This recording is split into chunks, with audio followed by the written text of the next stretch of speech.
Hi, this is Corey Johnston, and today's lesson is going to be a continuation from the previous lesson in the third chapter of the book of Colossians.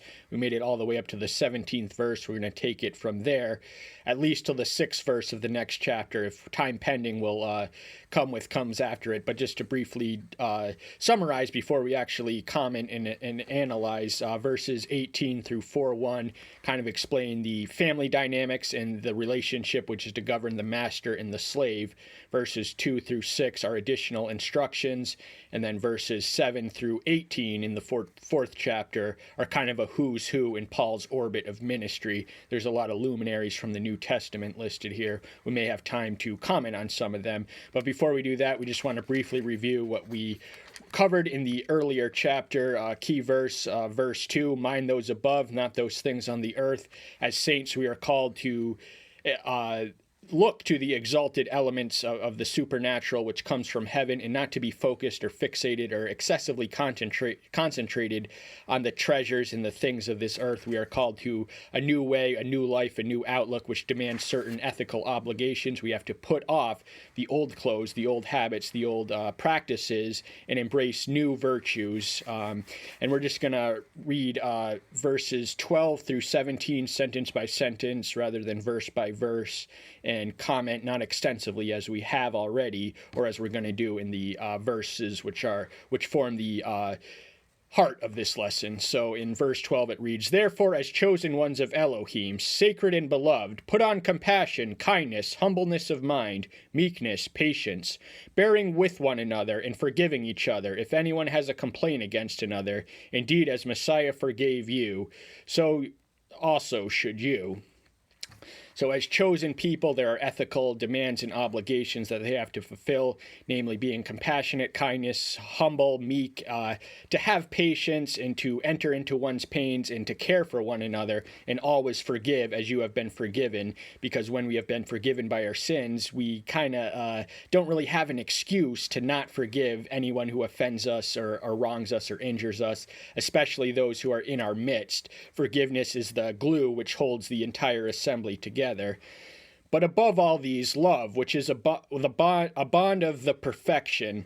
So love is the consummation of perfection. This is every virtue just listed: compassion, kindness, humbleness, etc. They all stem up and derive from love. They are all manifestations and expressions of love, and this is the bond of perfection. This is what ties the assembly together, and it's the glue which holds us, keeps it from coming apart.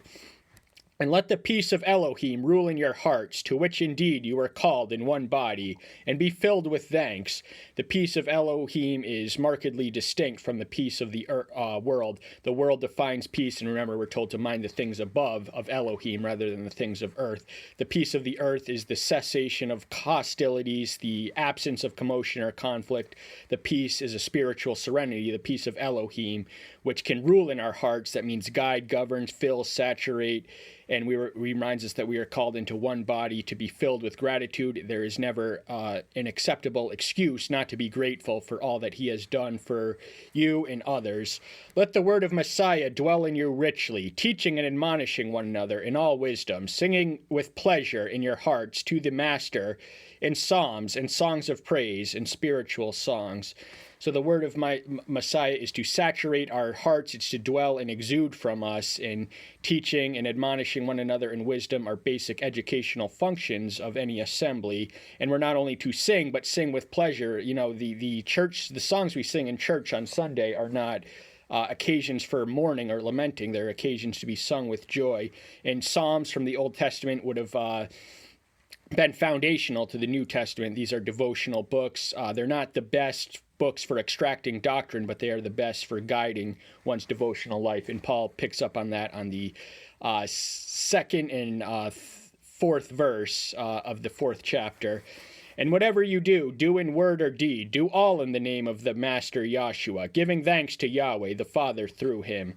So once again, the perpetual element of gratitude is to define us in all that we say and all that we do. The name is the controlling element. When we take upon ourselves the name, that invites an awful burden of responsibility and consequences for misusing or maligning the name. We are to represent him as he would like to be represented, and not as we would like to ourselves. So the opening verse of the passage we're going to cover today, the 18th verse, reads, "Wife, subject yourselves to your own husbands, as is proper in the master." So this has a parallel in Ephesians, which is also a prison epistle written around approximately the same time. Much of the narrative structure overlaps and repeats from one to the next. So this is kind of his version of Ephesians, what begins in Ephesians 5:22, where he explains the family dynamics not as extensively as he does in Ephesians, but he says much the same thing. Wives are to be subject to their husbands. They're to recognize and bow and submit to their authority. A democracy cannot exist between two people. Ergo, the male, as the stronger species, physically stronger, they exist to protect and provide. Women are, of course, spiritually equal, and in fact, often spiritually and morally superior to men. But this is proper in the master because the wife and husband must both be subjected themselves to the master and the Messiah. And a husband who is submitted to the Messiah, a Christian wife, should have no difficulty in submitting to him.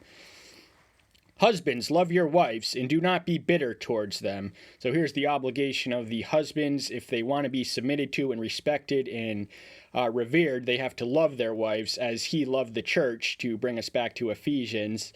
And do not be bitter towards any of them. So anger, animosity has a potentially poisonous effect which can contaminate and ruin and end any relationship or marriage. So we're to eliminate it like the plague, avoid it like the plague, eliminate it altogether. There's, bitterness is a prolonged anger. So when we nurse our angers and we sit on them, and they grow appetites and proportions that develop into bitterness. So bitterness is not an occasional slight. It's a prolonged grievance that we harbor in ourselves and sometimes express it outwardly. Not healthy for a marriage or any relationship or family. And the children are the next to be mentioned. They have a role and responsibility too. Children, obey your parents in all, for this is well-pleasing to the master. So obey your parents in all. Now, a child should not obey their parents in sin, but the parents should not be providing a sinful example to their children. So we don't want to give them too much leeway and license to choose and select what they can obey. Obey all assumes that they are Christian parents and embodying the Christian virtues and characteristics in their home. And the home is a nursing ground. It is to rely exclusively on the government or even the parochial school system to educate your children. That is not enough. They must receive their instructions and example from home as well.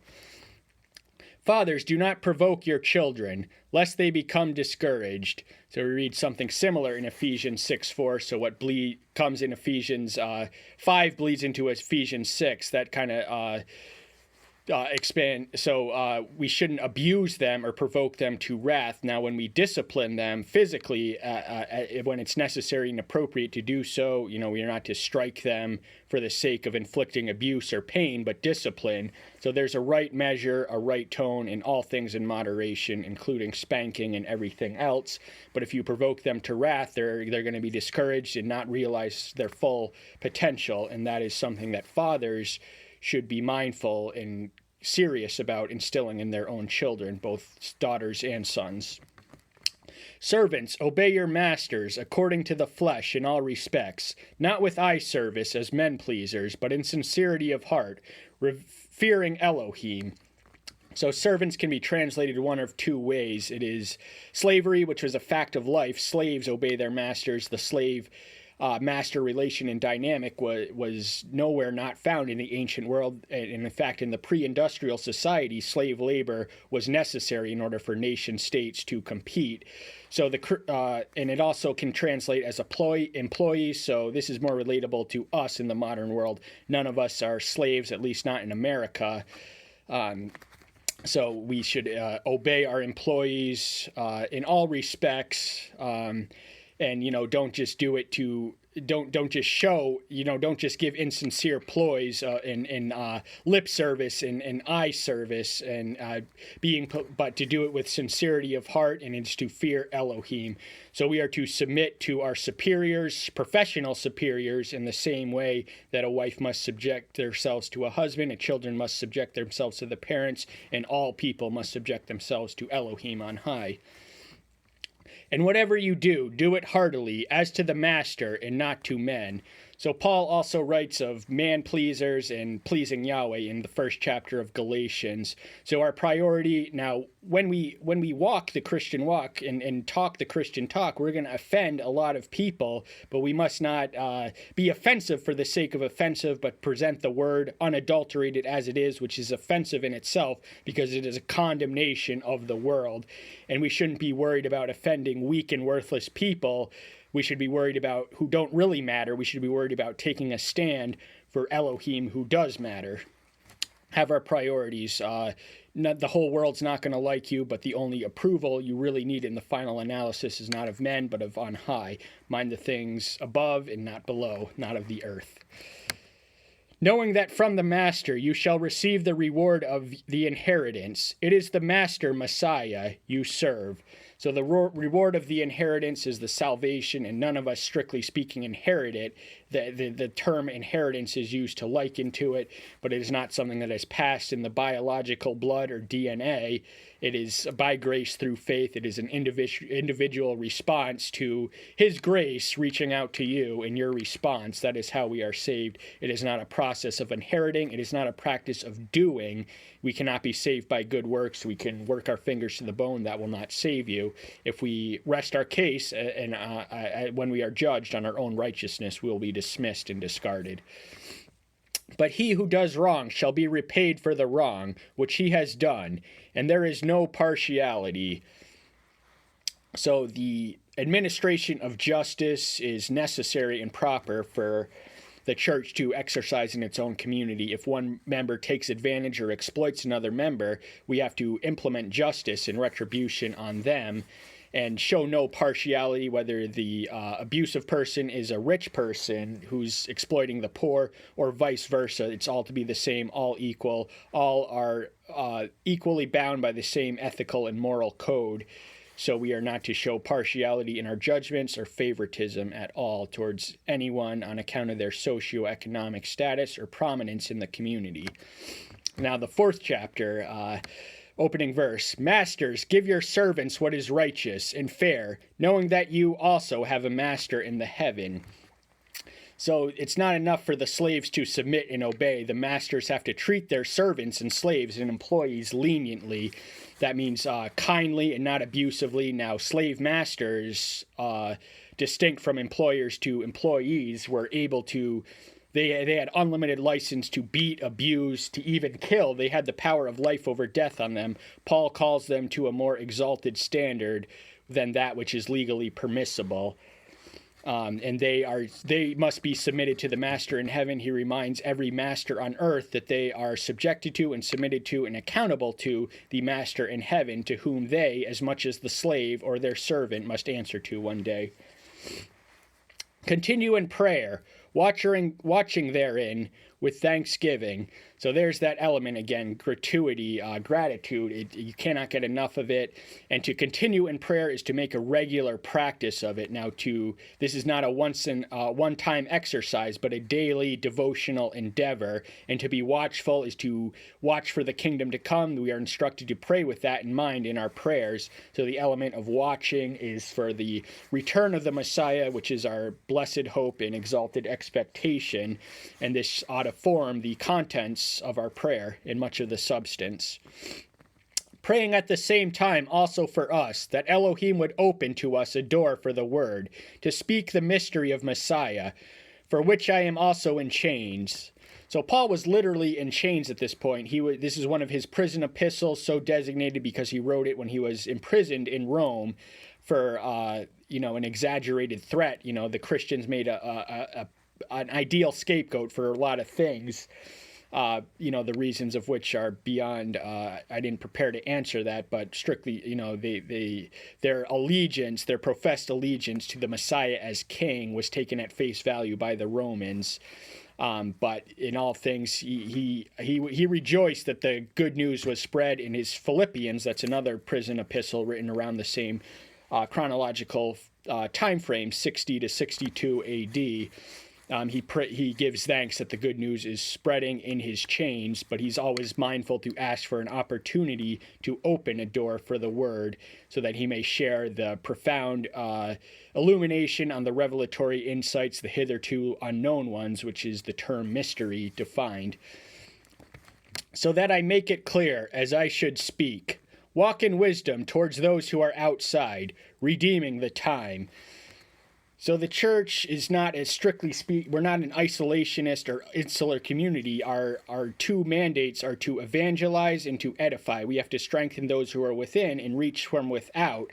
So we have to approach tactfully, prudently, and wisely those who we want to lure in and draw in, because the goal is qualitative and quantitative. We want as many members, but we don't want any half-hearted saints or anything else. But to redeem the time, that means to make the most of your God-given resources and time. That means not to waste an opportunity, to make the most of it, to seize the opportunity, and to make opportunities to come, and then when you make them come, to seize it. Let your word always be with favor, seasoned with salt, so that you know how you ought to answer each one.